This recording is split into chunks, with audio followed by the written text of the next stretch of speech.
And good evening, everyone. Welcome to the Ghost of Bacon. I'm your host, Jake Roberts. Great to see so many people here watching live this evening. Um, all the usual suspects in the house. And of course, my good friend David Neeson was in the house here at the very beginning, harassing me before anyone else showed up. Luckily, Z came in and told him to behave himself. So, and no, David, I've never worked at State Farm. And Kat, I didn't get fired. I just never worked there. I have been following the chat, just so you know, keeping you all on your toes. All right, so really excited to do this show tonight. It's going to be a part of probably a 2 or possibly even 3-part series, because what I'm doing is my good friend Kurtwood Bixon, one of the members in our group, Keys of the Rosi Crosse, had a really great post the other day where he posted an image. And as we all started looking at it, we saw all, and like he says, it has all of the stuff on it that Jake tells us to look for. And it did indeed. And my first initial look at it, I saw multiple signposts that indicated that it's encrypted. So I thought it'd be fun if we all kind of, put our decryption hats on and turn it into kind of like a decryption challenge to see what we could, find in this thing.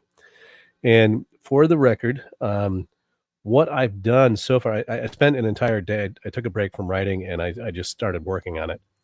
And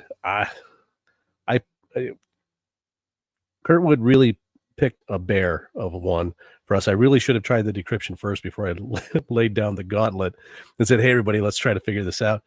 It's hard, but that's going to make it all the more fun. As a lot of us started looking at it, we're finding all of the right signposts, but when it comes to the types of ciphers in there, gang, this is a tough one. And hey, thanks, Tao. I really like that intro. I finally found, a workaround for that volume issue I was having. So thank you for that. Now, yeah, I know, Z. Telling him to behave himself doesn't work. And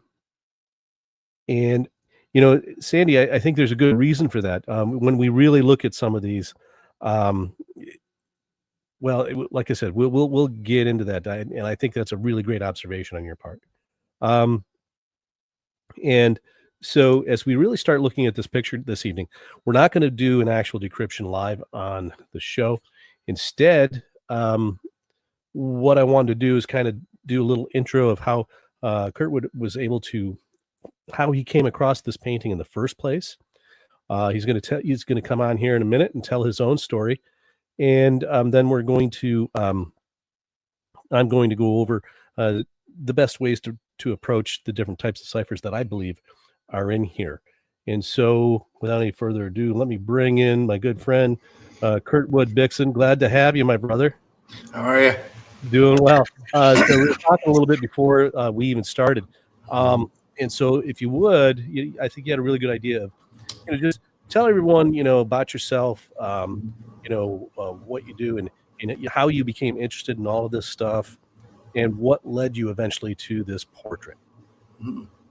So basically, once again, the Oak Island mysteries led me to the rabbit holes we found and led me to Jake apparently too.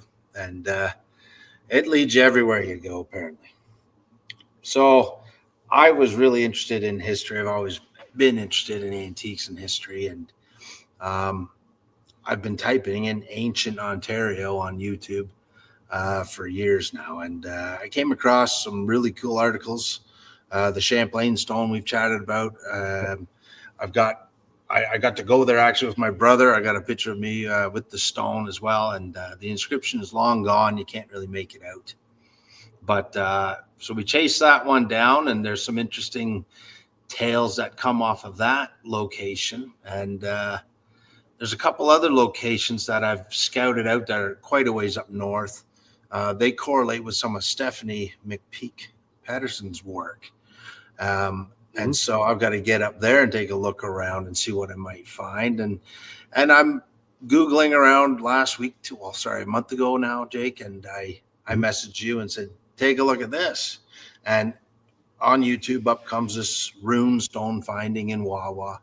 Viking characters, and the Lord's Prayer apparently, and 255 inscriptions. We've got a Viking boat with 16 guys and 14 X's. I sent it to Jake, and we do this the odd time in a text message. We can figure some things out within minutes, and sometimes it rambles for a while. It's kind of fun. It's a lot of fun. Quick, and I happened to just Google it again. I'm sitting on my ass on the couch, and I typed in ancient Ontario again, and a new video had come up of this Wawa, and it's a short one. We're going to be able to play it for you, and mentioned this runologist Heinrich Williams, and mentioned Johannes Bureus. Right away, I saw the gold letters similar to the Shakespeare plaque, even the gold font, and just the picture. You can just tell it's got to do with what we've seen before. And the name Johannes has always captured me. It is my middle name, and I know that Johannes is the same values with Francis for simple reversing K. So it caught my attention right away. And Jake, I didn't know what to make of it. And that's why you see I just posted a picture, because I didn't even have words. I was just like, I don't know. I didn't know what to do with it. Yeah, I mentioned myself as the kindergarten baconeer. So I just said, I know that someone's going to know what to do. And I just went blip. And Z got on it right away. And she read my mind. She says, it looks like it could be him. So it's kind of neat to stumble on it. Well, that's just it. It's like the way you do your searches, and then also you just boots on the ground. You get out there, like when you went to the Champlain Stone. It's one of my favorite stories about you. You actually just go out there and find it in this compound, we'll call it. Where we're chatting about private property. We're you're calling me, and we're talking on the phone, and then when you sent me the videos of you and your brother going out there, I was dying. That was just so much fun to watch. You should be posting that stuff, because it's great. I meant to make a big post of it. Yeah, I'm technically I don't know, you're technically impaired a little bit here. I don't quite have the. I get it. When honestly, the less you use this stuff, the better off you are, I think, because I mean, the kinds of stuff that you are able to find just doing it the way you do it is just, I just love it. It always blows me away. And so you sent me this video, and like I was telling you before the show, you sent it to me. I'm like, oh crap! And I started watching it, but then also I started getting into it. Then I saw what time it was, and I'm like, oh, I got to go pick up the kids at school. And I'm like, crap, I'm late. And so I set it aside. And I go and I come back, and then all of a sudden it's like at that point we're just like running errands and making dinner, and I forgot to get back to finish it. But what you had sent me blew me away. People who aren't aware, it's like Wawa is the name of a location. It's kind of like, is it northwestern Ottawa or No, it's it's quite a ways from Ottawa. It is up near Lake Superior, in the middle of nowhere. It's in between Thunder Bay and Sudbury, I believe, kind of thing. Wawa. Go figure. All right. Well, you know what I'm going to do? I'm going to go ahead and we're just going to play that video. Yeah. And it's short, it's quick, and I know our audience is going to really love this here. So they're probably going to start with a advertisement of some kind. I'll try to skip by it. Oh yeah. Deep in the Canadian wilderness, hidden under layers of soil and centuries of silence, a stone was found. Not just any stone, but one carved with over 250 ancient runes and a mysterious message. Who put it there? When? And why? Today we're diving into one of Canada's most baffling archaeological discoveries, the ruins of Wawa, Ontario. It all started about 7 years ago when a tree unexpectedly fell near the small town of Wawa, not far from Lake Superior. Beneath the roots, a massive slab of bedrock was uncovered. Etched into it, 255 ancient symbols, 14 mysterious X's, and a detailed image of a boat carrying 16 people. Photos of the site eventually made their way to Ryan Primrose, president of the Ontario Centre for Archaeological Education. He was stunned. It's certainly among the least expected finds of my career. It's absolutely fascinating, he told CBC. But before jumping to conclusions about Vikings or ancient explorers, Primrose called in the big guns. Professor Henrik Williams, a world-renowned runologist from Sweden. Williams traveled to the site, endured freezing weather under a tarp with just a flashlight, and carefully decoded the symbols. His findings? The runes form the Lord's Prayer, written in Swedish using the Futhark runic alphabet, an ancient system once used by early Germanic peoples. Now, here's the twist. While Futhark runes date back to as early as the 2nd century CE, this specific prayer was first printed in runes in 1611 by a Swedish occultist named Johannes Bureus. Even more interesting, that same version was republished in the 1800s. So, what's the most likely explanation? According to Primrose, the carvings were likely made in the early to mid-1800s, possibly by a Swedish worker hired by the Hudson's Bay Company, which operated trading posts in the region. And yes, historical records do show Swedes were stationed near Michipicoten, not far from the discovery site. Even if it's not from the Viking Age, it's still remarkable. Someone, likely a lonely or devout Swedish laborer, spent days, maybe even weeks, hand-etching this prayer into solid rock deep in the wilderness. Was it a private act of faith? A secret place of worship? And why bury it under inches of soil? So far, no other artifacts have been found nearby, adding even more mystery to the story. Now, Primrose and the landowners are working on plans to preserve the site and possibly open it to the public as a heritage attraction. A protective structure may soon shield the carving from weather and erosion. The mystery doesn't fade just because it's younger than we hoped, said Primrose. Why was it carved here? Why this text? There are no answers, and mysteries always draw people in. So no, these aren't Viking runes from 1,000 years ago, but they are a captivating glimpse into a forgotten moment in Canadian history, etched in stone by a hand we'll never know. What would drive someone to carve a full prayer into a remote rock alone in the wild? That's a question that may never be answered, but one thing's for sure. The Canadian wilderness just got a lot more mysterious. If you loved this story, give it a thumbs up, subscribe for more real-life mysteries, and tell us in the comments what you think the runes mean.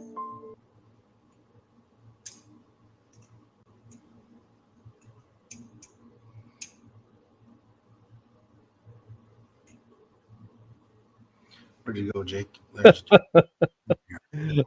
love the stuff that just all of a sudden pops up. Look what magnesium does to your bowels. I thought after I stopped sharing it, it would stop playing, but it didn't. No, it did. As far as I know, it did. Oh, okay. So it's like we were having a little magnesium discussion apparently in the next video. So that is so cool. Yeah. It does bring up a lot of questions, eh? It does indeed. Wouldn't that be interesting? And this is why this is so cool. David's like, I'd like someone to do some dendro on that fallen tree without a doubt. And then we know exactly how old that tree was. Yeah. They said 2018. It fell, sorry. And yeah. So, yeah. Yeah. And so people are already speculating about, what the 14X is and the 16 people in the boat. But your explanation to me was pretty absolute. And I think most of our, viewers of this show picked up on the 255 runes. First of all, we know that in simple cipher that spells B. And we also know that it's a value associated with both Francois II and Mary Queen of Scots. That represents both of them as the B's. Now, what were your thoughts on the 16 people and the 14 X's, Kirkwood? Well, I saw 255 right away, and then 16 and 14, and like I've said before, the kindergarten bacon. It can be real simple sometimes. It's 1614. We've got Champlain on the Champlain stone, June 7th, 1613. I've actually got June 7th on a stone in Huntsville. June 7th, 99, which is 99 is a signature. It is. Yeah. Yeah. And then we have 6-7 on the HO stone in Oak Island. That's right. So we have June 7th. And now a lot of people about the Champlain stone, when they saw June 7th, that's why they called BS on it. And they tried to say it was a hoax. You want to explain that to the... Yeah. So in French, they would write 7th June, I believe. He wrote June 7th, Juin is the French spelling for June. But Francis Bacon, well, his favorite alias, Champlain, he wanted to spell it out so that Jake could figure it out 400 years later. And it says June 7th, which is 6-7, 1613. And June 7th is a popular date in the Champlain what do you call it, diaries or whatever. They mentioned June 7th a lot, and Cobden, where he lost the astrolabe. So it's kind of crazy that rock has June 7th. There is a spelling mistake on the internet. Someone's marked it as June 2nd. But to collaborate from his diaries to the rock there and have a physical item on Earth, it's pretty cool how that's recorded in a book and then recorded right on land for us. So these carvings could be way, way more important, and that's what we're trying to wrangle now. Yeah, and so what we have is this name of Johannes Bureus, right? Yeah. And so basically, the painting that they displayed, kind of had it moving around, on the screen, was the one that you posted. Yeah. And so this is the guy who actually, he was known for, studying runes for the first time in the 1600s. And he published a book of the Swedish alphabet. And he wanted the runes, the ancient runes, to be taught along with the Latin alphabet in schools. And so when you posted that image, man, it popped right out at me, and it did Z. And then, of course, Jason just went to town on it. Yeah, I was wondering what Jason would see. Oh, it's so cool. Have you heard of him before, Jake? Johannes Bureus? Have you heard of him before? The name came up in association with a list of people who were interested in Rosicrucianism, which if you go to his bio, you'll see that, he was called a historian, someone who was an antiquarian, and who obviously studied history, but also was very fascinated in ciphers and runes. And so, and the whole idea of this being carved by, a laborer who was bored and lonely, and the amount of work that took. And this guy's the only guy playing around with this ancient language. Yeah, where basically they're saying, this book was of the Lord's Prayer was republished in the 1800s, so that's the most likely scenario, because they can't say that it was back in the 1600s, right? Because they don't know who to place there, and yet we do. And so I'm gonna go ahead and display the picture that. Yeah, I was Googling around today. There's only a handful. There's literally 4 more images of him. One's a flip reverse sketch of this drawing. It looks the exact same, just flipped. And Z mentioned right away when I posted it, it looks like a toupee and a fake beard. And, it does kind of have a weird kind of look to it. So that's a signpost for us as well. Yeah, when we really zoom in, one of the very first things I noticed was, it looks just like the mask on the Shakespeare where we saw that shadowing, right? So the fake outfits. Yeah, if you look in here, you don't see the hairline. It really does look like a wig. And so then we have, of course, Aquila, the constellation here, and what's all the writing? Do we know what that is, Jake? If it's crazy when you try to translate it, and obviously my Latin is garbage, but it comes up, with some pretty odd sorts of messages. Now, this one, Jason keyed in on this right away. This is actually one of the runes that this guy published. It looks like a Y with a, where the stem sticks through it. In reality, it's actually associated with the letter M. in Latin script. I don't know if you guys can see that there. Yeah. But here it's being used as an E, because otherwise you can't translate this word at all. Okay. And so other people noted an E. It's used as an E. And is it used as a key for something? Is that what you're saying? We don't know yet. Because it's an M that used as an E. Yeah, or perhaps he's spelling me by doing that. Okay. I don't know. But we have these 5 letters here in the book, and this lion with the wings here, of course. Really interesting iconography. And then, of course, the bull with the wings. What really caught my eye, and then, of course, I'll let someone else in the chat go ahead and explain what these 4 symbols in the corners mean.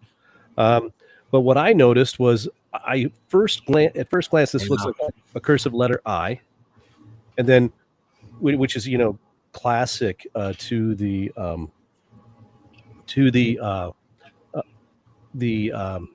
paintings of the Rosi Crosse, and these dots look like a plus sign. 6 plus 27 is 33, the value of bacon in simple cipher. So in my mind, this was a quick signpost of this could be some of our guys. And then I noted that in this Latin phrase down at the bottom, that first of all, there are exactly 60 of these characters, which is divisible by 5. And when I saw that some of the letters are larger than the others, my mind immediately went to Bacon's biliteral cipher. And so the problem is that even though I know I'm right, it doesn't work using the large letters and the smaller letters as our A and B alphabet. I'll get into this later in the show, everyone. Yeah, you were saying you bit off more than you could chew with this one before you opened your big mouth, eh? Yeah, before I opened my big mouth and threw down the gauntlet and said, hey, everybody, let's dig into this and figure out let's have a challenge. And you went, oh, crap, I don't know what I'm doing. You know what I see here, Jake, which is funny? Because I was mentioning, we were talking about where the heck is Wawa. Well, I just noticed it right now in the painting, Felici Mishi. Is that what the second word, Mishi? Well, Michipicoten is the Michipicoten Bay is right beside Wawa. So we got Misha right there. So, yeah, we have this Latin word. Misha. Interesting. Bay. So weird. To show you what it did, one of the things I've been working on with the aliases in these portraits is here we have a young Sir Francis, or Walter Raleigh, from a Nicholas Hilliard miniature, right? And so what I did was I juxtaposed it with one of Raleigh's aliases, and just to see if the proportions of the face line up. And you even have this the bridge of his nose, a little bump in it. You see it in both of them. Size of the nostril, the lips line up perfectly, with the eyes line up perfectly. And when I move this over, you can actually see his ears line up perfectly. Okay. And one of the things about the Nicholas Hilliard self-portrait, one of Walter's aliases, is his beard is really curly and it looks just like this one. This is actually Thomas Howard, Earl of Arundel, 14th Earl of Arundel, which I identified as one of Walter's aliases. His castle is the place where Sir Francis Bacon allegedly died, where I say that he died his philosophical death. Look what happens when we do this. Let me pull this back up. And so first thing I did was try to do the same thing, with our picture of Johannes here. And it doesn't look right. The nose is wrong. The face is fuller. And then if we actually do this, well, now here's Sir Francis Bacon. That's what a couple of years can do to a man. Indeed. And so, the nose is right. The cheekbones are perfect. And the forehead, again, we have a wig, but still the slope and shape of it. I mean, the position of the face is different at a different angle, but, you kind of get the idea. So I did what I do, and I ran the alias formula, and I'll show you here. And here you have Johannes Bureus. And the first thing we do is we calculate the name, the value of his name using fourfold cipher. Not going to get into all the details there, but I'm just giving an overview here. Right. And you have to remember that he was known for studying runes and trying to bring them back. Well, who discovered runes? Odin, the god Odin. The next step in the alias formula is to identify which planet and therefore which constant of the magic squares associated with it we subtract from our value. So Odin would be the equivalent of our Roman Jupiter, right, in terms of the hierarchy. And so here we have that Jupiter is associated with the 4x4 magic square, which has a constant of 34. We subtract 34 from 199, and we get 165, which is the value of Frater Francis Bacon. Not definitive proof. I'm not saying that. I'm saying these are just interesting signposts that as we go through and we, start looking at this stuff, that we can kind of dig in deeper. One of the things, Z, I think you're right. So again, these are portraits, not photos, right? Mm-hmm. And so we also know that the artists were none other than Bacon and Raleigh. And so it was signed by JL, I think, if I'm correct. What would JL be? I think there was a JLP or an R behind it. What would JL?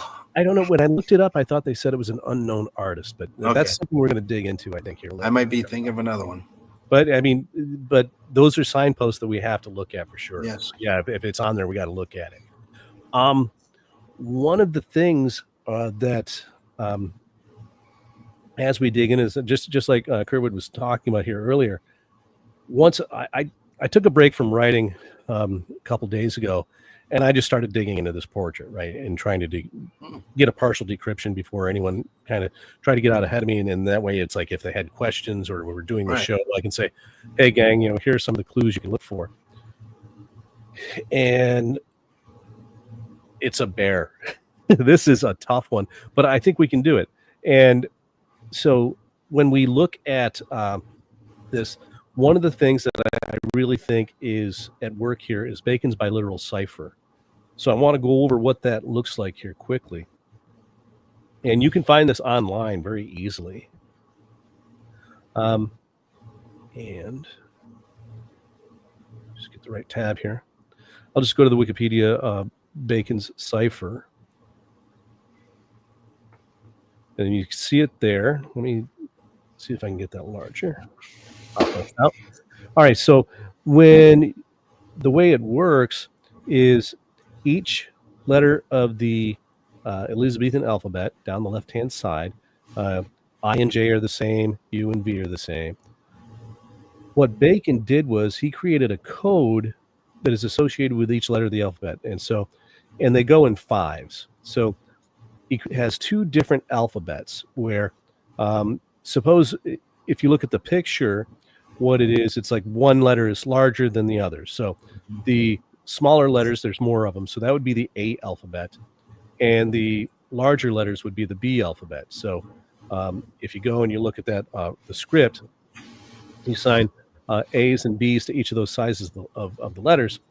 And next thing you know, you're able to identify every 5 letters represents one of the letters in the alphabet. And the problem is that I think it was the third, if you start at the beginning, the third word third set of 5 letters is a BB. And as you look at this alphabet, you see there are no letters that have 2 B's at the beginning, so that means it's wrong. This is a way to check yourself. At this point, what I believe it is that these larger letters and smaller letters were basically the signpost to point out, hey, yeah, this is a biliteral cipher, but it's not going to be that easy. Yeah. I suspect if anyone's going to try to do this, and I hope you do, because I hate decrypting biliteral cipher, but if anyone wants to take a look at it, do what I did with the plaque of Shakespeare's funerary monument. Because when you look at the lettering, it's very, very similar to, let's see if I can, it's very, very similar to the charactery on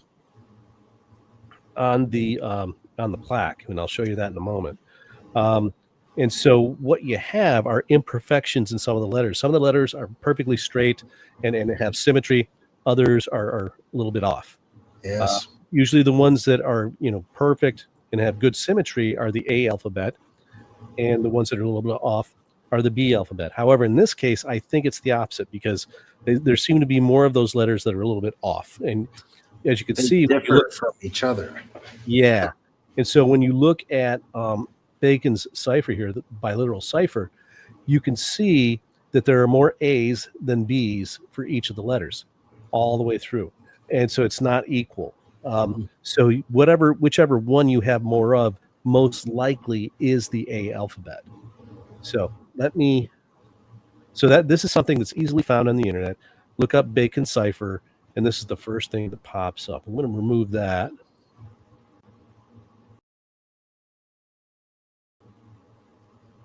Put us back in. Okay.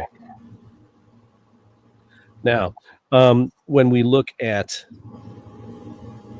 those characters, if I can,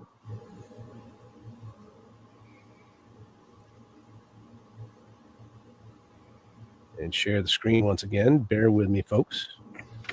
Let's just do the entire screen. And we go back and look at our portrait. Let's make it full screen. And let's go down and take a look at the letters at the bottom. You can see, once again, they almost a perfect match for what we see on Shakespeare's plaque. Okay. And Curtis, this is one of the things that you said, that as soon as you saw it, you're like, oh, wow, this is some of the stuff that Jake tells us to look for. Yes. And if we zoom in, so you knew you had something, we look at it, and you can see, like I said, some of these letters are really well made. And here, look at this M and how it's kind of bent. And it goes from fat down to skinny. These kinds of it on the bottom line. We've got et sanctum. You've got CVM in capitals 3 times in a row, and they're all a bit different from each other. The way the fonts were painted, the M's, I believe. If you just zoom over. Yeah, and you look at the SAN, and these are perfectly formed. The C is off; it's wonky. And then you have this V, which is really wonky.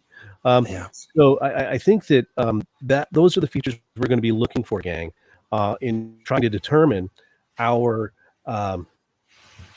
keywords, I guess, key letters. Yeah. So what was happening with those inconsistencies on the Shakespeare plaque with what you've done with it? What did you notice about those inconsistencies with the font art? Yeah. You know what it was? It was, as I said, some of the letters were really well formed. Like if you look at this T here, you see how straight and parallel these lines are. Okay, that was in the Shakespeare plaque. That was the A alphabet, and so then there would be another T that would look like one of these V's with see how this is messy. All wonky? Yeah, it's messy. Yes.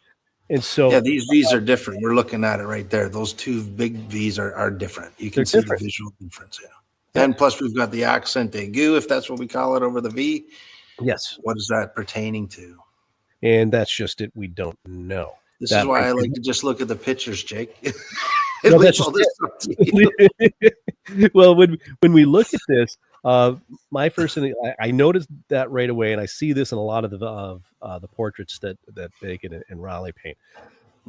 I'm assuming, I've tried this in a couple of different ways, and I haven't gotten to work out yet because I was working with the large letters and small letters. I think that these are starting points. Okay. I think we have a couple of different starting points of our biliteral cipher, where you can actually go through and use the same set of letters twice.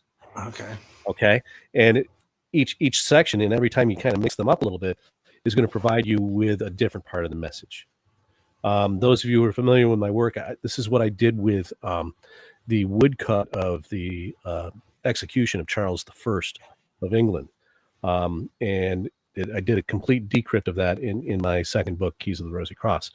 And that's exactly what it does. He actually uses the same set of characters or images to actually have multiple passes going through the message, which is just amazing. So you can get a ton of info out of those 2 lines. Exactly. And so he uses them, there are 2 different layers in this case. If that's what those lines mean, those are a couple of different starting points, and we can figure out where the starting point is.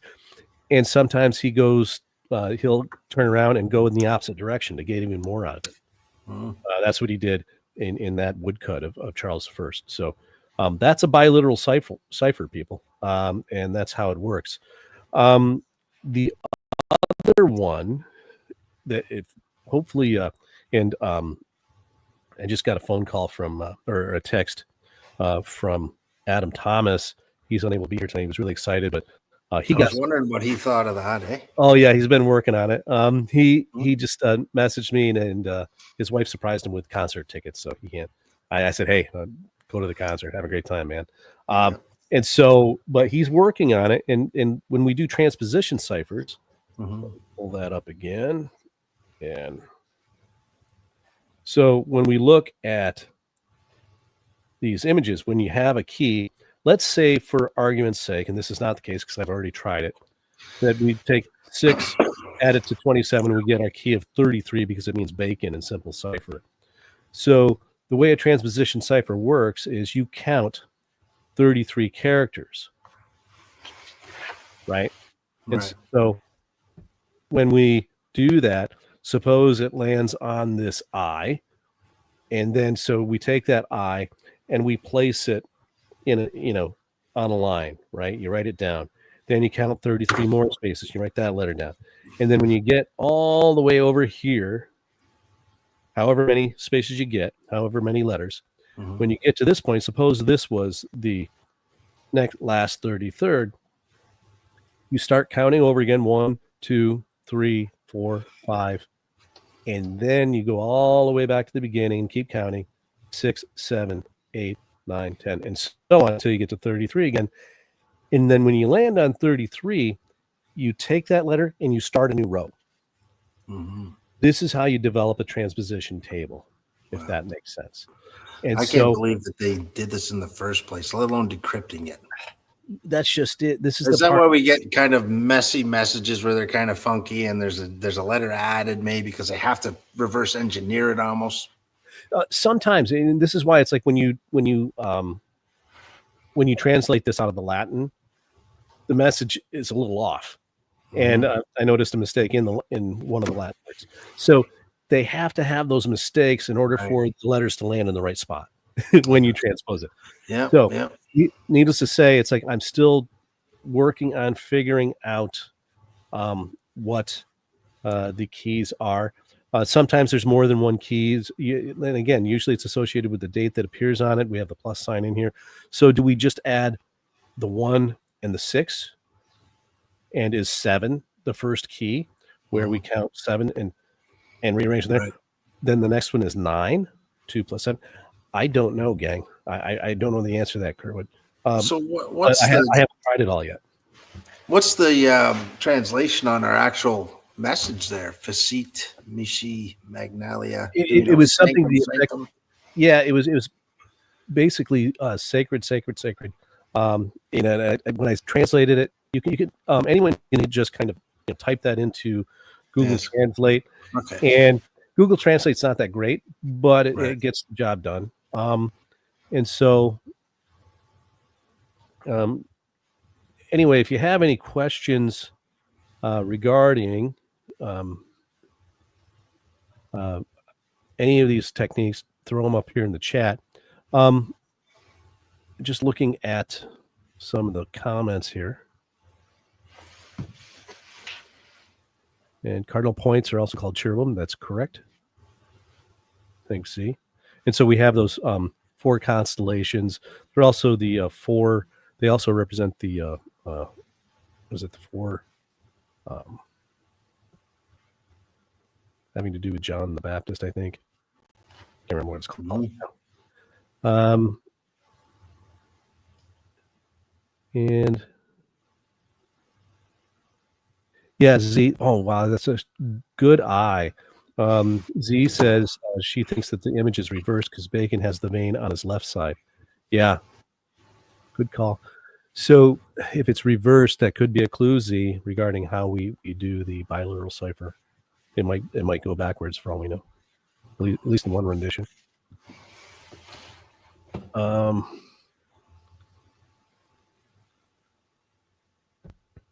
Yeah, Sandy, good observation. The C looks like a crescent moon. It does.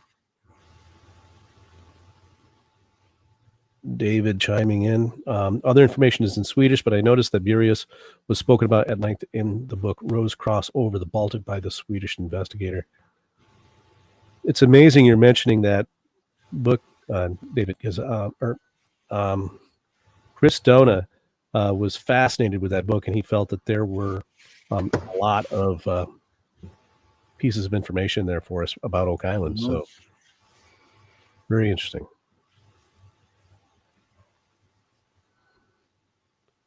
Oh, come on, Tao. Don't be hating on English teachers.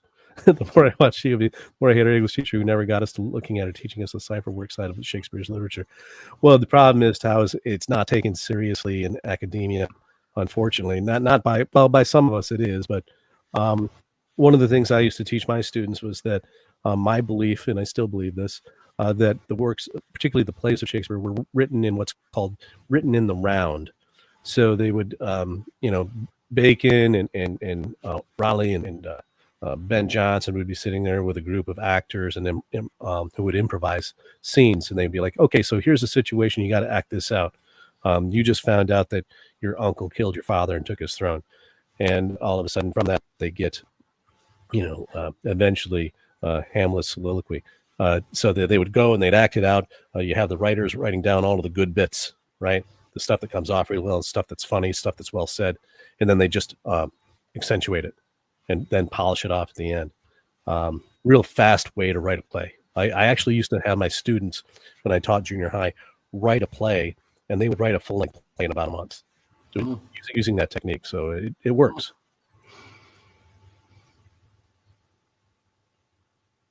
Oh, Aki's saying that, let's see, cardinal points are significant together. That they're linked to the 4 beasts in Revelation. They're also linked to the 4 stars in each constellation, known as the 4 royal stars. Very good. Thanks, Aki.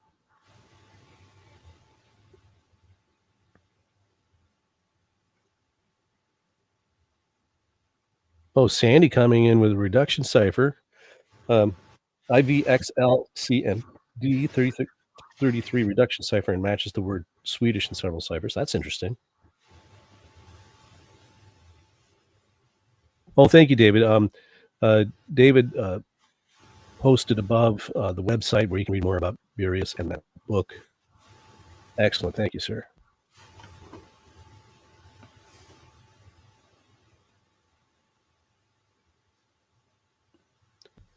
Sorry, Z. I'm not sure what I mean.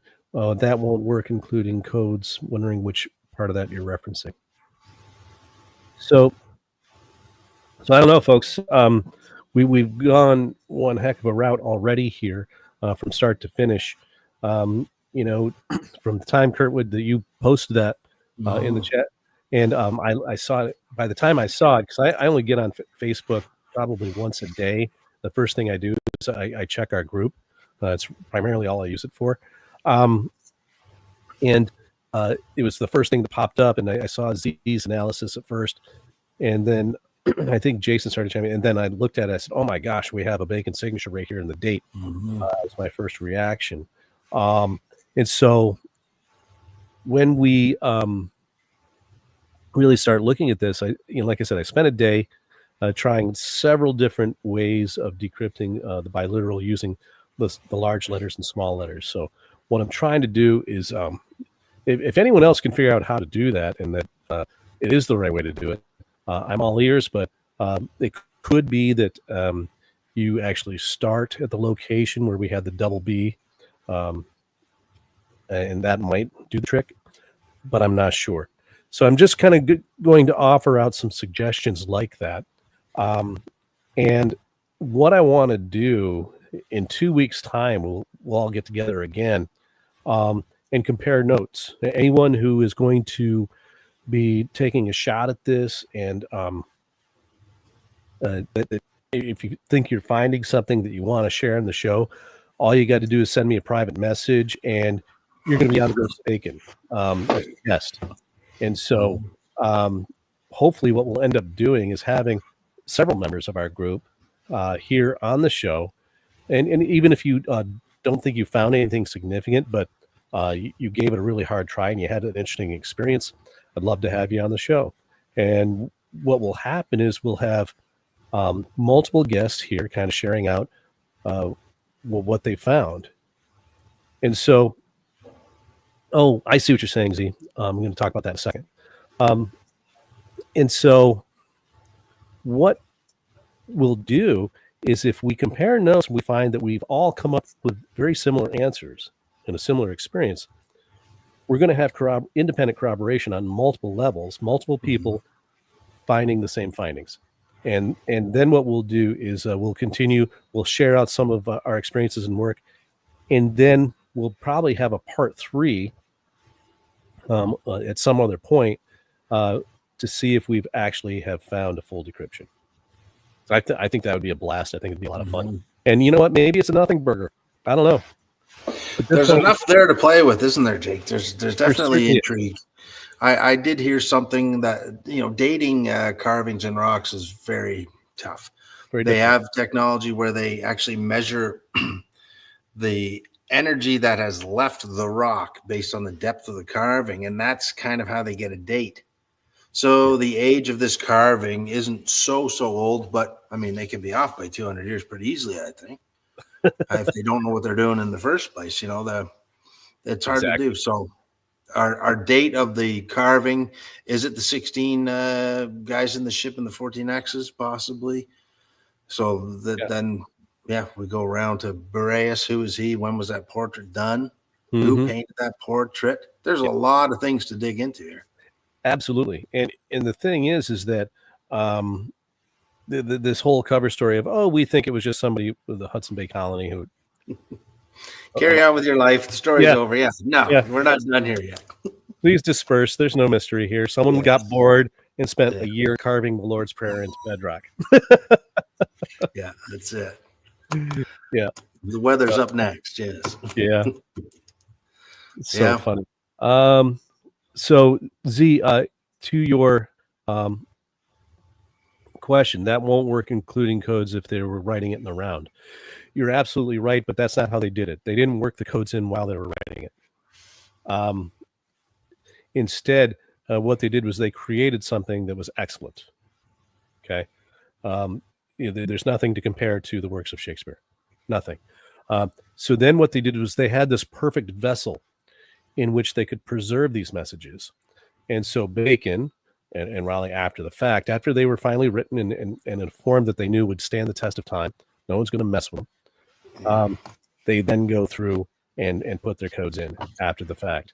Bacon did the same thing with the sonnets. So, because one of the arguments is this idea that one of the original people who claimed that they had decrypted messages from Shakespeare's plays and his contemporaries, it was Orville Ward Olin, and he did it in an absolutely ludicrous fashion. His best friend said, you can't possibly believe that the greatest works of English literature were created just to contain codes. And I said that, and my response to that is that's backwards thinking. No, they created something so fine. Yeah, they created something that was so good. And same thing with the 1611 King James Bible, that it would stand the test of time. It would always be around. And so something that won't be destroyed. It's a perfect place to put something.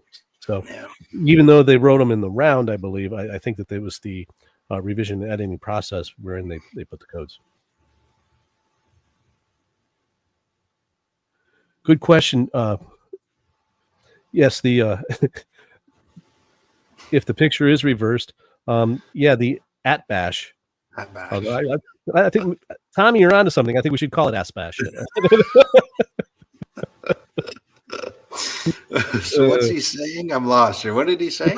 The at bash cipher, the at bash substitution system, is where I was playing around with that too. The at bash. Yeah, you can substitute one letter in the like the alphabet folds back over on itself, where an M can be an N and A can be a Z and B Y and all that sort of stuff. That could be at work. That could be at work, Tommy. So I'll say this much: in one of the methodologies I used in the biliteral cipher, I did get it to produce all of the letters, and within those letters was actually an anagram that says "I am bacon," and the letters that didn't fit in it, when you add them up, they added up to different cipher signatures of Walter Raleigh. So that told me that I was on the right track. There is, I believe, a real biliteral cipher here. Now, that wasn't the solution, because biliteral ciphers are used to actually create a message that appears in the correct order, because you don't have to use them to create an anagram. Now, the transposition ciphers, they always produce acrostic anagrams. So hopefully you guys are interested in taking, and I don't want to scare you away by saying that this is tough, but you have to remember, I only spent half of a day working on it when I was taking a break from writing. It can be done, I believe, and I think that we have the group that can do it. So, like I said, if you're interested in doing it and you think you find something, send me a message and we'll get you on the next episode of the Ghosts of Bacon. And Kurtwood, my friend, it's always a pleasure. I always have the best time just hanging, just chatting on the phone. The problem is, it's like we get on the phone and we never hang up. I always get off my girlfriend. Who in hell are you talking to? It was Jake. It was me too. You get the same thing. But seriously though, this is great work. Just the way that you uncover stuff, and the thing that I love the best that you do is, I mean, you are a boots on the ground guy. You go out there and you look for this stuff. You know what I'm saying? And that's what Bill Smith and I have started to do, and hopefully we get to do it some more. And we know that stuff's a lot of fun. Hopefully, if he gets out this way, we can.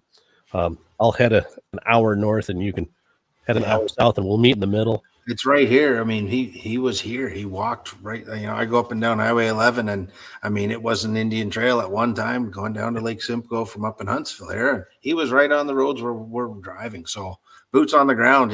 Yeah, it's just awesome. It's right in our backyard, so it's fun. It really is. Yeah. So thanks, man. I'm going to pop you out here into the green room. Take care. Oh, well, hold on. You got anything you want to promote?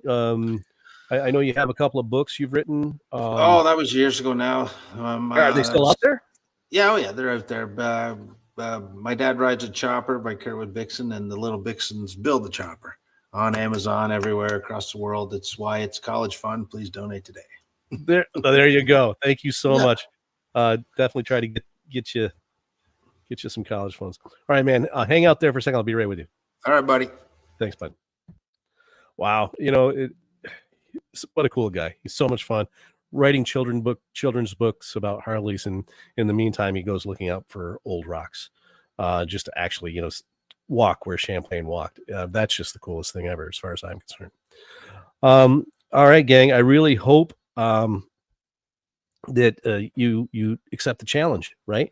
I think that based upon the number of people we have in our group, and with this many eyes looking at it, especially when we compare notes here in a couple of weeks, I think that we're going to be yes, we've already uncovered so much, but there's still so much to do.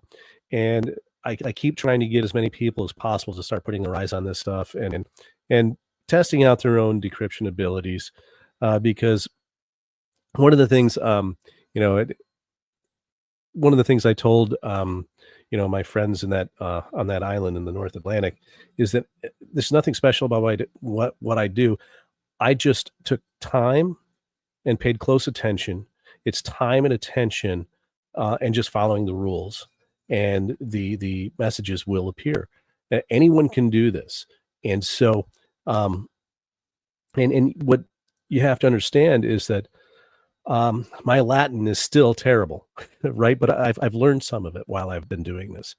I've learned so much through this process, and Bacon, Sir Francis Bacon, has actually taught me how to decrypt his works, and he'll teach you as well.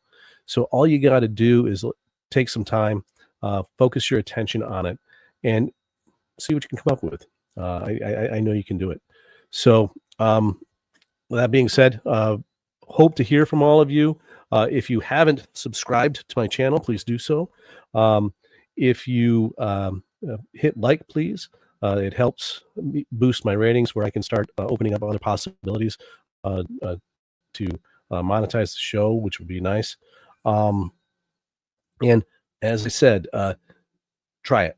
I think you're going to end up really enjoying yourself, having a lot of fun, and if you do, if you do end up, oh, I don't know, obsessed, I'll just apologize in advance. Sorry about that. So until next time, everyone, be safe, take care of each other, and we hope to see you here in a couple of weeks and find out what you found. Take care.